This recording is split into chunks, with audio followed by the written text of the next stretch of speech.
Hello and welcome back to your own channel Indian Defense Analysis, where we bring to you all the latest development happening in the defense sector. MMRCA 2.0, rebranded as MRFA, is a 20 billion defense procurement for 114 multi-role fighter aircraft.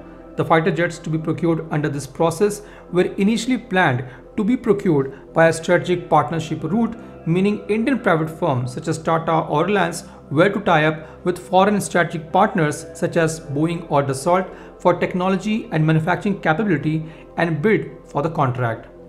The private Indian firms, along with foreign OEM, were supposed to play the role of system integrator by building an extensive ecosystem consisting of development partners, specialized vendors and suppliers, and in particular MSME sectors. The strategic partnership will involve enhanced indigenous defense manufacturing capabilities through the private sector over and above the existing production base. However, this model is quite complicated, and we have already witnessed what has happened with Indian Navy's requirement to procure naval utility helicopter NUH under strategic partnership. HAL was not allowed to bid for this. Still, the Defence PSU has placed the bid, and finally MOD has placed NUH under negative import list. Now LH Dhruv Mark III will be fulfilling the role of NUH with some modifications. So, understanding the complexity behind this strategic partnership route, Indian Air Force has planned to go for Buy Global, Make in India route. This model is less complicated and shortlisting of OEMs is easier. Under Buy Global, Make in India route, the procurement happens as per Defence Acquisition Procedure 2020. Under this category, an outright purchase of equipment from foreign vendor is made in quantities as considered necessary, followed by indigenous manufacture of entire or part of the equipment and spares, assemblies, sub-assemblies, maintenance, along with repair and overhaul MRO facility for the equipment through its subsidiary in India, through a joint venture, or through an Indian production agency, with transfer of technologies of critical technologies as per a specified range, depth and scope to the Indian partner. It is also supposed to meet minimum 50% indigenous content on cost basis of the base contract price. The best example for the Buy Global category is the procurement deal of 56 C295 transport aircrafts, which is a joint venture by Tata and Airbus. This will be the first full spectrum Make in India aerospace program in private sector involving the development of a complete industrial ecosystem from manufacturing to assembly, test and qualification to the delivery and maintenance of the complete life cycle of the aircraft. As per Tata Airbus deal, 16 of the 56 C295 aircrafts will be delivered in fly-away condition from Spain within 48 months of signing of the contract, and 40 aircrafts will be manufactured in India by Tata Consortium within 10 years of the signing of the contract.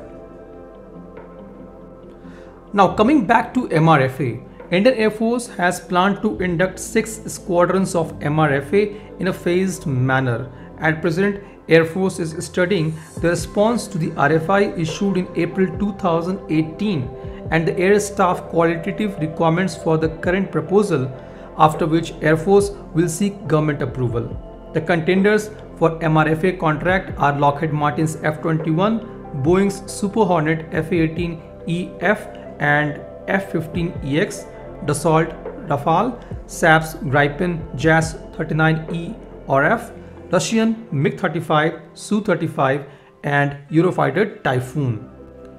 Now among all these contenders, the two strongest are Dassault Rafale and Boeing's F-15EX. If Boeing is going to win this deal, it is most likely to be Tata, as it has now rich experience in aircraft manufacturing.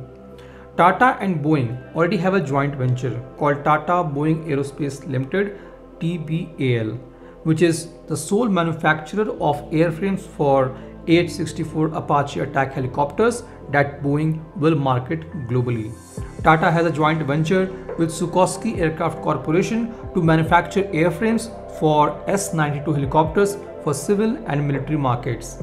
It has another joint venture with Lockheed Martin to manufacture aerostructures for C-130 Hercules transport aircraft and its upgraded variants. Tata also manufactures wings for F-16 fighter aircraft. It has also entered into an agreement to produce a structure for the pilotless PC-12NG aircraft up to 2026. Now, if Dassault Rafale is selected, the Indian firm collaborating will be Reliance. DRAL, Maintenance, Repair and Overhaul, which is a joint venture between Dassault Aviation and Anil Ambani's Reliance Group, with 49% of share for Dassault Aviation and 51% for Reliance Infrastructure, has already been set up and will be functional from 2023 onwards. This facility will provide service, maintenance and overhaul for all Indian Air Force Rafale fighter jets.